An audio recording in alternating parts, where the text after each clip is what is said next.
All right, so today we're taking a look at the Makita DSS611Z, an 18-volt cordless circular saw from Makita's LXT lineup.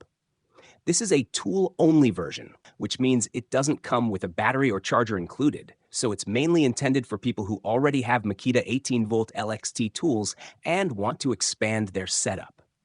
This model has actually been around for a while.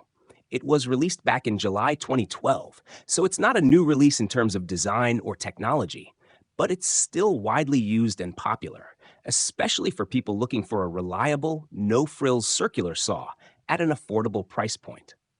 Right now, it sells for around £116, which is quite reasonable for a cordless saw in this category. Let's open the box and see what's included.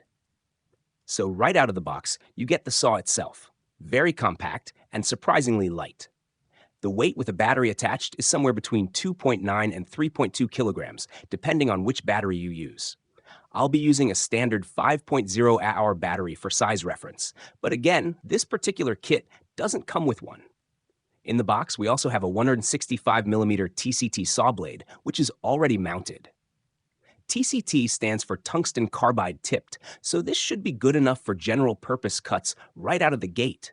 Though, to be fair, these stock blades tend to be fairly basic, so if you're after clean finish cuts or working with finer materials, you'll probably want to upgrade to a higher tooth count blade. Also included, a hex wrench for changing the blade. There's a convenient onboard storage slot for it right here on the body, so that's a thoughtful touch. And then you've got the rip fence or guide rule, which you can mount on either side for parallel cutting. It slides in here, secures with a screw, and is a handy feature for ripping sheets or making repeatable cuts without a track system. Now let's take a closer look at the saw itself. The design is very typical of Makita: solid, clean lines, functional, and minimalistic. The aluminum base plate looks and feels sturdy. It's not flashy, but it does the job. You've got a plastic upper blade guard and a metal lower blade guard, which feels fairly durable. There's also a spring mechanism for blade retraction during plunge cuts.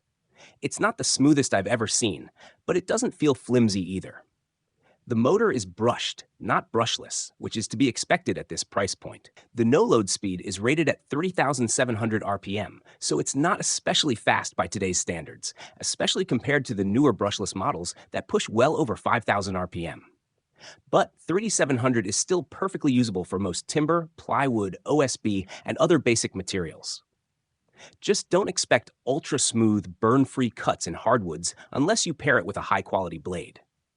This saw has a cutting depth of 57 millimeters at 90 degrees, which is enough to go through standard framing timber and most sheet goods. At 45 degrees, the maximum depth drops to 40 millimeters, and it can bevel up to 50 degrees with a quick release lever here on the front. The angle scale is clearly marked, but it's printed on a sticker, so we'll see how that holds up over time.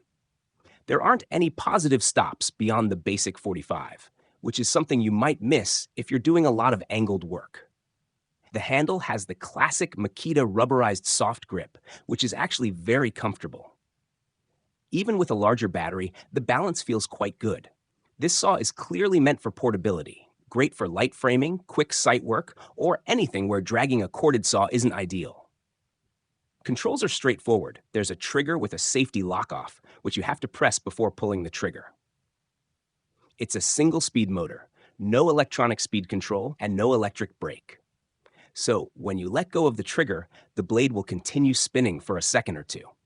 That's just something to be aware of if you're used to saws that stop immediately. Another thing missing here is a dust port adapter. There's a basic dust outlet, but no built-in blower or dust chute connector, at least not in this model. So if you're working indoors or care about managing sawdust, you'll need to improvise or add a third-party accessory. That said, for outdoor site work or quick cuts, it's probably not a deal breaker. There's no LED work light either. That's something found in some of the higher-end Makita circular saws like the DSS611Z, which is the brushless model that came out after this one. That saw also has automatic speed control and more advanced electronics, but of course it costs quite a bit more. Back to the DSS611Z though. This is very much a no-nonsense, get-the-job-done kind of tool. It's meant to be reliable, basic and durable, not packed with features. And honestly, there's something to be said for that. Fewer electronics means fewer things that can go wrong. This model also has externally accessible carbon brushes, so when it comes time to service the motor, it should be relatively straightforward. All in all, it feels like a solid little saw, especially for the price. If you already own Makita 18-volt batteries and want something cordless and lightweight for quick jobs, this could be a good option. It's probably not the best choice if you're cutting all day long, or if you work with hardwoods or MDF on a regular basis. But for softwood, sheet goods, rough framing, or occasional use, it seems like a solid performer. That said, I haven't actually tested it yet, so I'll follow up with another video once I've had a chance to make a few cuts and see how it performs under real conditions.